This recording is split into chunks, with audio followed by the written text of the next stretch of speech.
Digital news 20 में आपका स्वागत है। मैं हूं प्रभात कुमार। झारखंड में पहले चरण का विधानसभा का चुनाव हुआ। वहां जिस तरह से 43 सीटों के लिए भारी मतदान हुआ, 66% से अधिक मतदान होने की खबर है और उसमें भी 33 विधानसभाओं में पिछले चुनाव के मुकाबले काफी अधिक मतदान हुआ। इससे लग रहा है कि इस बार झारखंड में जो स्थिति है वह एक मजबूत जनतंत्र की तरफ बढ़ रही है। इस बार युवा मतदाता का रुझान ज्यादा ही दिख रहा है और इस युवा का एक कारण वहां के एक नई पार्टी और उसके नेता टाइगर जयराम महतो हैं, जो झारखंड लोकतांत्रिक क्रांतिकारी मोर्चा है।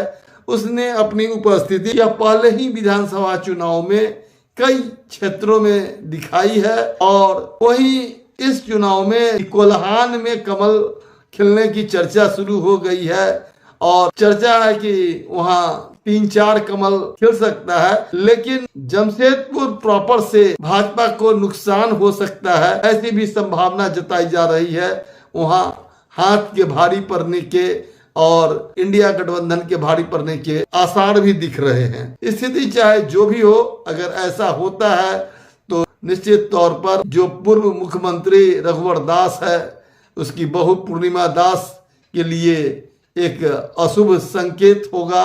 वहीं सरयुग राय जो जनता दल यूनाइटेड के टिकट पर जमशेदपुर पश्चिमी से खड़े हैं, उनकी भी पाली खत्म हो सकती है। यहाँ से वर्णा गुप्ता कांग्रेस के टिकट पर खड़े हैं और पूर्णिमा के खिलाफ भी मजबूत दावेदारी बताई जा रही है। कांटे का संघर्ष है पूरे झारखंड के पहले चरण के चुनाव में भारतीय जनता पार्टी और जेएमएम के बीच। जेएम जहाँ कुछ सीटों पर आगे बढ़ते दिख रहा है, ग्रामीण क्षेत्रों में उसकी अच्छी पैठ दिख रही है, वहीं भाजपा शहरी क्षेत्रों में भी अच्छी पैठ के साथ साथ कुछ ग्रामीण क्षेत्रों में भी प्रवेश कर रहा है। यह पहले चरण का चुनाव है और जब 20 तारीख को दूसरे चरण का चुनाव होगा, इसके बाद ही कोई पूर्वानुमान या सर्वे या कुछ अनुमान हम लोग कर सकेंगे। लेकिन इतना जरूर है कि इस चुनाव में झारखंड लोकतांत्रिक क्रांतिकारी मोर्चा ने जिस तरह से अपनी उपस्थिति दिखाई है, उसने राजनीति को एक नया मोड़ देने के साथ साथ वहां के राजनीतिक समीकरण को भी बड़ा पसुपेश में डाल दिया है कि ईचागढ़, खरसावा, सरायकेला, तमार, खिजरी, कांके, बड़कागांव और माडर में उसके उम्मीदवारों ने अच्छी बढ़त पाई है। कई जगहों पर उसकी स्थिति अच्छी है।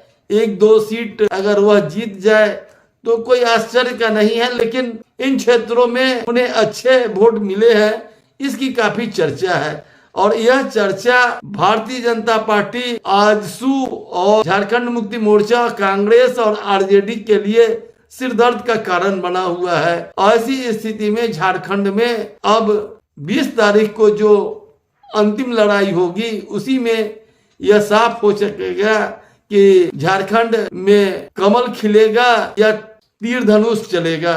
जेएलकेएम एक बड़ी भूमिका अदा कर रहा है और उसने राजनीति को पूरी तरह से पलट कर रख दिया है और दूसरे चरण में जब मतदान होगा तब उसका खास प्रभाव दिखेगा, क्योंकि गिरिडीह, धनबाद और जो आसपास के इलाके हैं, रामगढ़, सिल्ली जैसे इलाके, जहां उसका जेएलकेएम का खास प्रभाव है, वहां स्थिति कुछ अन्य हो सकती है। उम्मीद है कि कैंची इन क्षेत्रों में ऐसी भी चल सकती है कि उसके प्रत्याशी जीत भी जाए। बहुत बहुत धन्यवाद, प्रणाम। तमाम लेटेस्ट खबरों को सबसे पहले देखने के लिए सब्सक्राइब करें डिजिटल न्यूज 20।